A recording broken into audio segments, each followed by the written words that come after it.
Steady state এররের theoretical discussion থেকে আমরা জেনেছি যে স্টেডি স্টেট এরর বলতে বোঝায় সিস্টেম, একটা কন্ট্রোল সিস্টেম যখন স্টেডি স্টেটে পৌঁছাবে তখন তার এররের ভ্যালুটা কত। অর্থাৎ এরর হচ্ছে আরটি, অর্থাৎ ইনপুট মাইনাস আউটপুট। ইনপুট এবং আউটপুটের যে ডিফারেন্স সেটাই হচ্ছে এরর।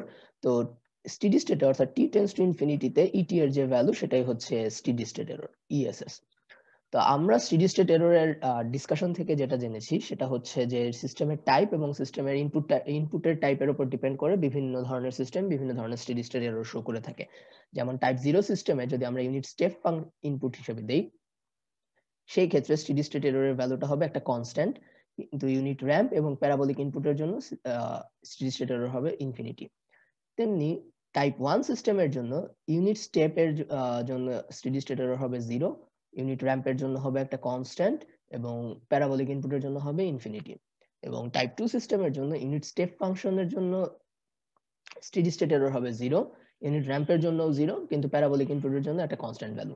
এভাবে আমরা দেখতে পাচ্ছি যে আমরা সিস্টেমের টাইপ বাড়িয়ে আমরা কোন একটা পার্টিকুলার ইনপুটের জন্য স্টেডি স্টেট এরর কমিয়ে ফেলতে পারি। যেমন ইউনিট স্টেপের জন্য আমরা যদি টাইপ 0 থেকে সিস্টেমকে টাইপ 1 বা টাইপ 2 তে কনভার্ট করি, তাহলে এই ইউনিট স্টেপ ইনপুটের জন্য স্টেডি স্টেট এররের ভ্যালুটা কনস্ট্যান্ট থেকে 0 হয়ে যাচ্ছে।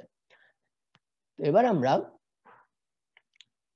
ম্যাটল্যাবের সিমুলিংক ইউজ করে এই সব রেজাল্ট ভেরিফাই করব। তো সিমুলিংকে আমরা টাইপ 0 সিস্টেমের জন্য সিমুলেট করার জন্য এই সার্কিটটা ব্যবহার করব।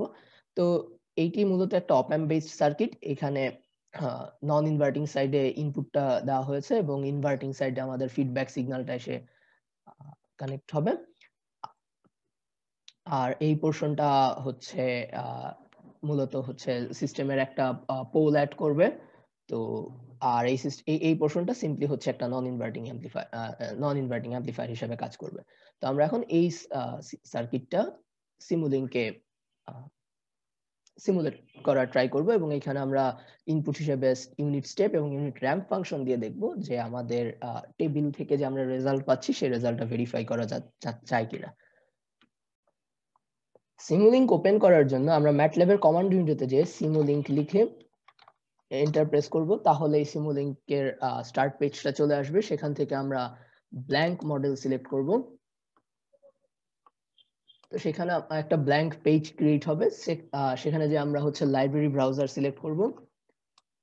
তো ইলেকট্রিক্যাল সার্কিট সিমুলেট করার জন্য আমাদের সিমস্কেপে ফাউন্ডেশন লাইব্রেরি থেকে ইলেকট্রিক্যাল অপশন থেকে ইলেকট্রিক্যাল এলিমেন্টস গুলো সিলেক্ট করতে হবে।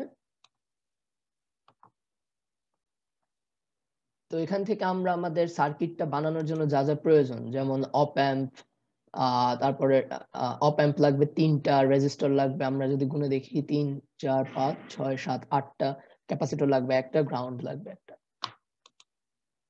তো আমরা যদি এখন অপ অ্যাম্প, ক্যাপাসিটর, রেজিস্টর এবং ইলেকট্রিক্যাল রেফারেন্স নিয়ে আসি, এবার আমরা সার্কিট বানাবো। তো আমাদের অপ অ্যাম্প যেহেতু 3টা লাগবে, সো আমরা এটাকে 3টা কপি করে নিব। রেজিস্টর লাগবে 8টা, সো 8টা কপি করে নিব।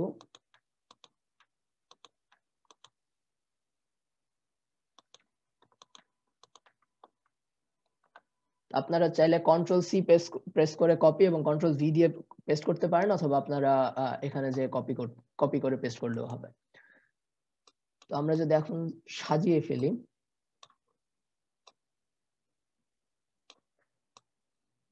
তো আমরা যদি সার্কিটটা খেয়াল করি, তাহলে এই সার্কিটের নন ইনভার্টিং সাইডে আসলে হচ্ছে যে এই ফিডব্যাক সিগন্যালটা কানেক্টেড। সো আমরা সিগন্যালটা আমরা হচ্ছে অপ অ্যাম্প গুলোকে ফ্লিপ করে দিব। সো অপ অ্যাম্প আপ ডাউন ফ্লিপ করে দিব।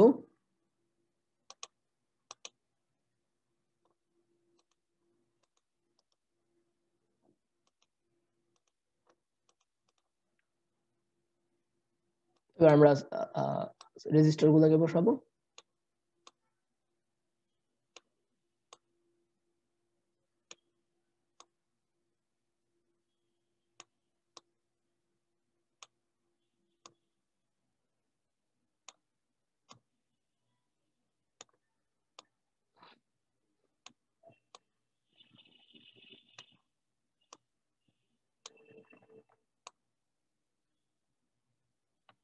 কন্ট্রোল আর দিয়ে রেজিস্টারটাকে রোটেট করা যায়।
এবার আমরা ফিডব্যাক কানেকশনটা দিব।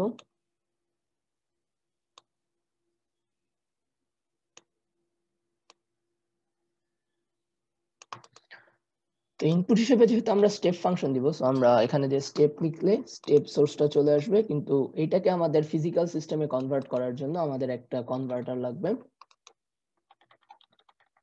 সিমুলিং টু ফিজিক্যাল সিস্টেম বা এসপিএস কনভার্টার। এটাকে ভোল্টেজ সোর্স হিসেবে ইউজ করার জন্য আমাদের একটা কন্ট্রোল ভোল্টেজ সোর্স লাগবে।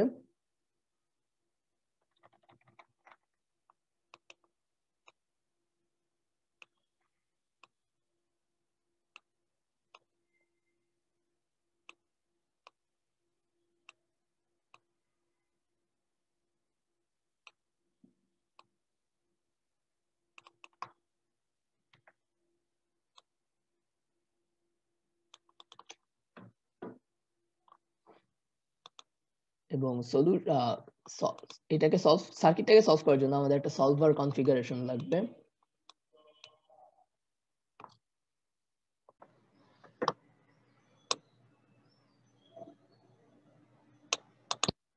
এবার আউটপুট সাইডে ভোল্টেজ সেন্স করার জন্য আমাদের একটা ভোল্টেজ সেন্সর লাগবে।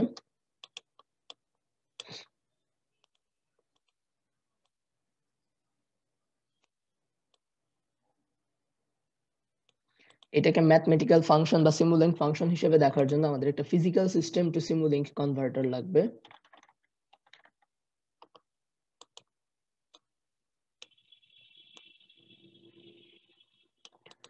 ফাইনালি আউটপুট ওয়েভফর্ম শো করার জন্য আমাদের স্কোপ লাগবে। তো আমরা যেহেতু ইনপুট এবং আউটপুট দুটোকে একসাথে দেখতে চাই, তো আমরা স্কোপে সিলেক্ট করে ভিউ অপশন থেকে কনফিগারেশন প্রপার্টিতে যেয়ে নাম্বার অফ পোর্টস 2 করে দিব। তাহলে আমরা দুইটা ইনপুটকে আউটপুট ইনপুটকে একই প্লটে দেখতে পারবো।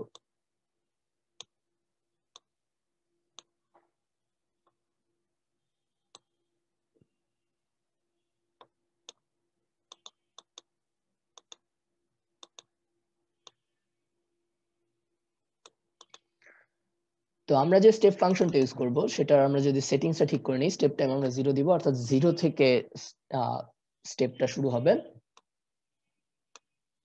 এবার আমরা যদি রেজিস্ট্যান্সের ভ্যালুগুলো চেক করে দেখি, সবগুলোই 10 কে, শুধু লাস্টের দুটো হচ্ছে 1 কিলো ওহম। আমরা ভ্যালুগুলো সেট করে ফেলি।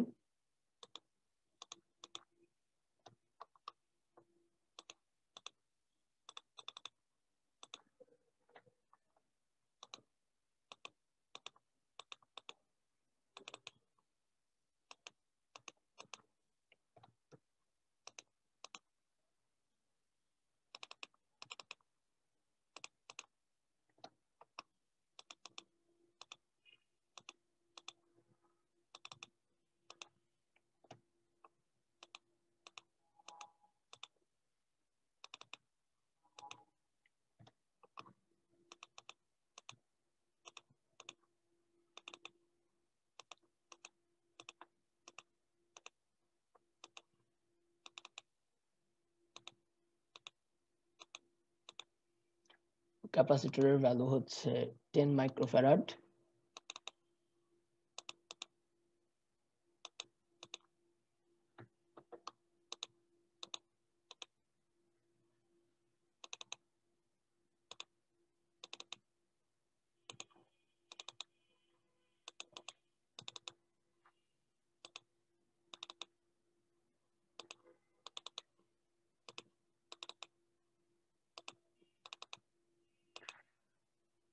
তো এইবার যদি আমরা এটাকে 5 সেকেন্ড বা 10 সেকেন্ড বা 5 সেকেন্ড ধরে যদি রান দিই,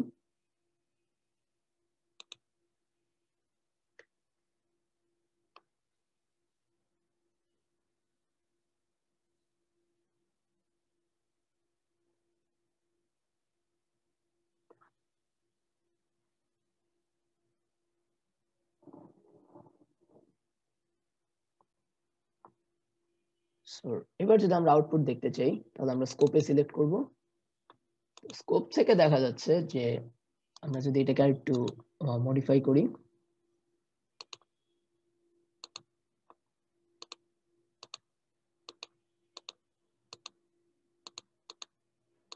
তো এটা হচ্ছে ইনপুট সিগন্যাল আর ইয়েলোটা হচ্ছে আউটপুট সিগন্যাল। সো এখান থেকে দেখা যাচ্ছে ট্রানজিয়েন্ট স্টেটটা পার হওয়ার পরে এইটা হচ্ছে ট্রানজিয়েন্ট,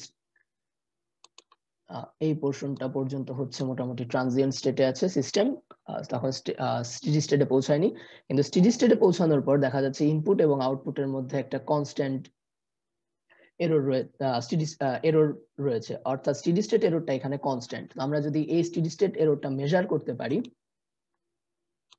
এই স্টেডি স্টেট এররটা এই ভার্টিক্যাল এই স্কেল দিয়ে যদি আমরা মেজার করি, তো মেজার করলে সেখান থেকে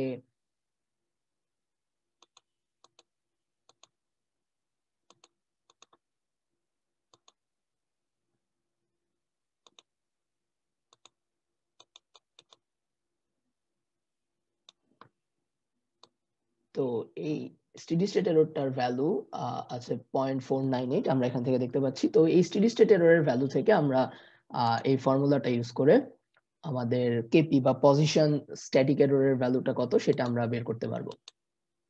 তো এখান থেকে আমরা দেখতে পাচ্ছি যে সময়ের সাথে সাথে স্টেডি স্টেট এররের ভ্যালুর কোনো চেঞ্জ নেই, অর্থাৎ এখানে স্টেডি স্টেট এররটা কনস্ট্যান্ট হয়ে গেছে। তো এবার আমরা যদি স্টেপ ফাংশনের বদলে র‍্যাম্প ফাংশন ইনপুট দেই, তাহলে আমরা শুধু এখানে স্টেপের বদলে র‍্যাম্প লিখব।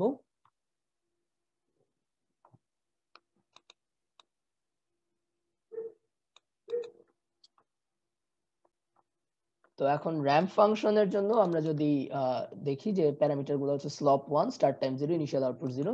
সো ঠিক আছে, এবার যদি আমরা রান দিই এবং স্কোপে যদি সিলেক্ট করি, তাহলে দেখা যাচ্ছে যে স্টেডি স্টেট এররের ভ্যালুটা আসলে স্টেডি স্টেট এরর ভ্যালুটা যত টাইম যাচ্ছে টাইমের সাথে সাথে বাড়তেছে, অর্থাৎ এখানে স্টেডি স্টেট এরর ভ্যালু যা এখানে তার থেকে বেশি। ইনফ্যাক্ট আমরা যদি এটাকে আরো বড় সময় ধরে রান দিই,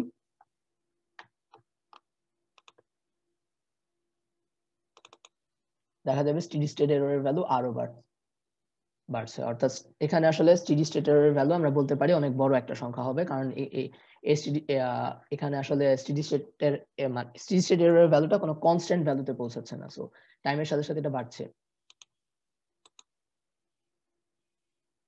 তো এভাবে আমরা আমাদের টেবিলের সামারাইজিং টেবিলের এই পোরশন এবং এই পোরশনটা ভেরিফাই করতে পারলাম যে ইউনিট স্টেপ ফাংশন দিলে স্টেডি স্টেট এররের ভ্যালুটা কনস্ট্যান্ট ভ্যালু হয়ে যাচ্ছে এবং ইউনিট র‍্যাম্প ফাংশন দিলে স্টেডি স্টেট এররের ভ্যালুটা ইনফিনিটি হয়ে যাচ্ছে। এবার আমরা টাইপ 1 সিস্টেমের জন্য এই রেজাল্ট দুটো ভেরিফাই করব। সো টাইপ 1 সিস্টেমের জন্য যদি আমরা দেখি, তো টাইপ 1 এ টাইপ 0 এবং টাইপ 1 সিস্টেমের জন্য সার্কিট দুটো প্রায় সেম, শুধুমাত্র যদি খেয়াল করা যায় টাইপ 1 সিস্টেমের এখানে টাইপ 0 সিস্টেম এখানে রেজিস্ট্যান্স, কিন্তু টাইপ 1 সিস্টেমে এখানে শুধু একটা ক্যাপাসিটর ইউজ করা হয়েছে। সো আমরা সার্কিটের সবকিছু ঠিক রেখে আমরা এখানে একটা রেজিস্ট্যান্সটাকে বাদ দিয়ে আমরা এখানে একটা ক্যাপাসিটর ইউজ করব।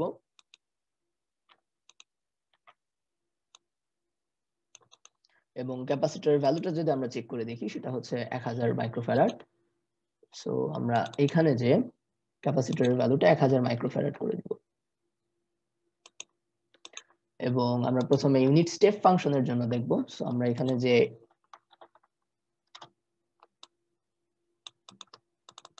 স্টেপের সেটিংস ঠিক করে 0 করে দিব।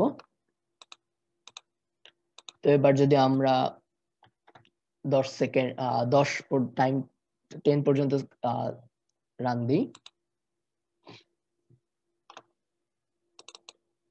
তো দেখা যাচ্ছে সিস্টেমটা শুরুতে ট্রানজিয়েন্ট স্টেটে আছে। তো ট্রানজিয়েন্ট স্টেটে যাওয়ার পরে আউটপুটটা পুরোপুরি ইনপুটকে ফলো করছে। অর্থাৎ এখানে যদি আমরা এরর ক্যালকুলেট করি স্টেডি স্টেটে, তো এররের ভ্যালুটা আসলে 0। আমাদের টেবিল থেকেও আমরা দেখতে পাচ্ছি স্টেডি স্টেট এররের ভ্যালুটা হচ্ছে 0। তো এখানে একটা জিনিস বলে নিই, সেটা হচ্ছে এই ক্যাপাসিটরটার কারণে আসলে অরিজিনে একটা পোল তৈরি হচ্ছে। যদি আমরা এটার ট্রান্সফার ফাংশন বের করি তাহলে এই পোরশনটা সিম্পলি অরিজিনে একটা পোল ক্রিয়েট করে দিচ্ছে। সো কিন্তু এখানে রেজিস্ট্যান্সের কারণে টাইপ 0 সিস্টেমে অরিজিনে কোনো পোল তৈরি হচ্ছে না, কিন্তু ক্যাপাসিটরের প্রেজেন্সের কারণে এখানে একটা পোল তৈরি হয়ে অরিজিনে একটা পোল তৈরি হয়ে গেছে।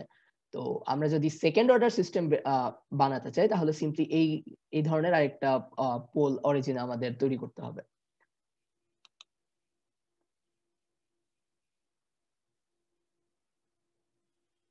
তো এখান থেকে আমরা দেখতে পাচ্ছি যে টাইপ 1 সিস্টেমে ইউনিট স্টেপ ফাংশন যখন আমরা ইনপুটে দিব তখন স্টেডি স্টেট এররের ভ্যালুটা 0 হবে।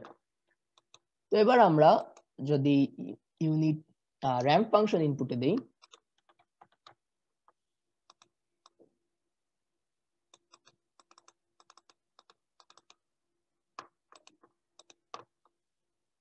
তো এবার যদি রান দিই,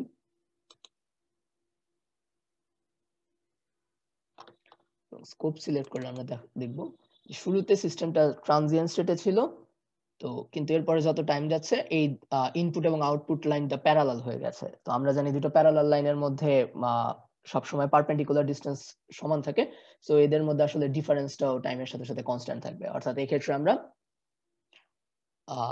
কনস্ট্যান্ট স্টেডি স্টেট এরর পাবো, যেটা আমরা টেবিল থেকেও দেখতে পেয়েছি যে টাইপ 1 সিস্টেমের জন্য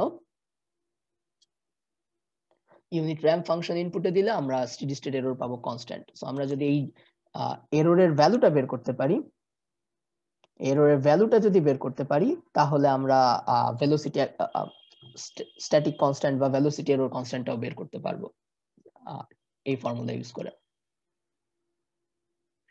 সো এই ছিল আমাদের কন্ট্রোল সিস্টেমের এক্সপেরিমেন্ট 5 এর ম্যাটল্যাব সিমুলেশন পোরশন।